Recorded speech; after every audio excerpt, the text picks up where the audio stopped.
$600 for a laptop, $200 for an expensive microphone. This isn't like super expensive, but it's pretty expensive. $300 for editing software, and I still can't get the microphone to be seen by the software. All right. I'm on a lot of message boards for writing. KDP's Writers Cafe is a very good one for finding out information generally about the industry. I'm on a couple of fantasy boards, a romance board, and a few horror like H.P. Lovecraft kind of boards. And this is just for information about their genres, learning different things about the networking, and about actually producing books. I'm recently on the romance board that I'm part of. An individual posted their experiences with writing up, and I asked their permission to read this on my video blog, which you're viewing here now. I got their permission, and I wanted to read this because their experience, though unique in its own way, is fairly common. And I think I've said this before, like one in every 25,000 authors actually make it big. There's not that many Jim Butchers, uh, the woman who wrote 50 Shades of Grey. I can't remember her name. It was I had her permission to read this little story, and keep in mind that the K. Matthews method works for just about any genre. Some it works for better. In this particular case, it's romance and erotica.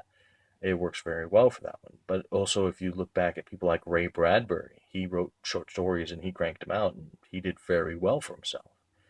So, by all means, this is a story that I'm going to read, and I've got it posted in the background. You should be able to see it right there. Um, I read it before I leave this room, and I read it every time I enter this room because this is where I sleep. I read it because I want to emulate this person. I want success as an author, and it's not just because money identifies that okay, you've made it, but it's what you do with that money. And the first thing I'm gonna do is gonna start paying off my debt, start pushing to get better covers because right now I can only afford like $10 covers because all my money's used for other things like a car. God, I hate cars. Anywho, um, let me read this, and please forgive. It's really late at night. That's why that huge light's up there. So please forgive any uh, mishaps on my part. It's actually written fairly well. In September 2013, I had been writing and self-publishing at a grueling pace for more than a year and a half. 7 full-length novels, 80,000 words, with professional editing of $300 for several, and 7 covers bought at $125 each. I made less than $10. That same month, I read K. Matthews' posts on Kindle boards about erotica and changed my game. I put up 4 titles of about 2,000 words.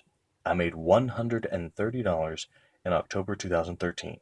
I was too stupid to quit. I kept at it. It grew so slowly.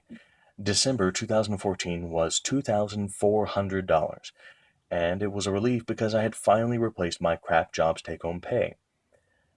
The Amazon numbers for January 2015 just came in, and I have closed my month spreadsheet. I'm in shock. I'm crying and quite tipsy here only at 5:30 p.m. January's royalties, and I cannot believe this number. That's their quote, not mine. It's actually part of the read.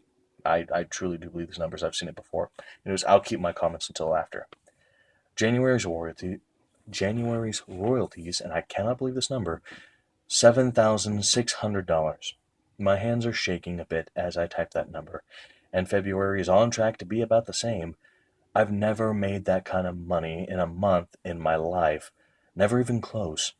Yes, this can come across as but being boastful, because I'm so proud of this. But please be patient with me and be happy for me. It was so damn hard to keep going. It really was hard. You have no idea how desperate and discouraged I was in December 2013, seeing other writers post thousands of dollars in income for a month. I'm not a great writer by any means. Cole Turlow, as well as many others here, are much better than I. I'm not a savvy marketeer either, not by a long shot. Just keep putting up titles. Dean Wesley Smith has said time and time again, 50 titles is some kind of tipping point. And right now I have 54. If you're reading this and you are not making decent money yet, sorry. If you're reading this and you are not making decent money yet, do not fucking quit. I lost count how many times I almost did. I am thrilled with that number. I won't lie, but please believe me. If you're on this board and you haven't hit it yet, don't be afraid to change something, and do not quit. Now, the thing that I want to emphasize here is that you don't just crank out cruddy work.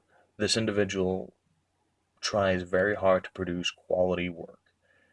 They try to put forth the best information, the best writing, and the best covers they can put on a book. But there is a huge demand out there for fiction, for entertainment of any kind, whether you're writing fantasy novels, romance novels, whether you're writing uh, Edgar Allan Poe kind of fiction. You need to understand that there is a huge demand out there, and each individual, you, me, we all are separate stores, and you should treat it like your business. If you have a couple apples in your store, you may get somebody to show up to buy an apple.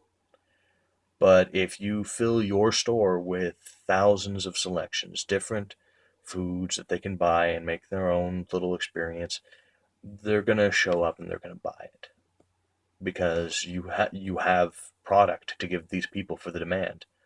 Demand and product equals the commerce that you want. Right now there's a demand. How many titles do you have out in order to give them what they want? Right now I'm up to 2 full-length novels, 16 short stories, and 3 bundles. That's where I'm at right now myself. And I'm seeing my numbers pick up. So take what they've said here. If you're an author, don't stop. And this goes for anything. If you're an artist, keep putting your art out there. Don't stop. Just keep swimming. Just keep swimming, swimming, swimming. But yeah, take it for your will. Ruby, this person's online name, is an inspiration to me. And it's rare that I will take that inspiration from the internet and put it into the real world, but this story rang so true, it's not even funny. You can't stop working for your dream. I've got no more to say on it. I love you all. I'm going to go to bed. Sleep tight.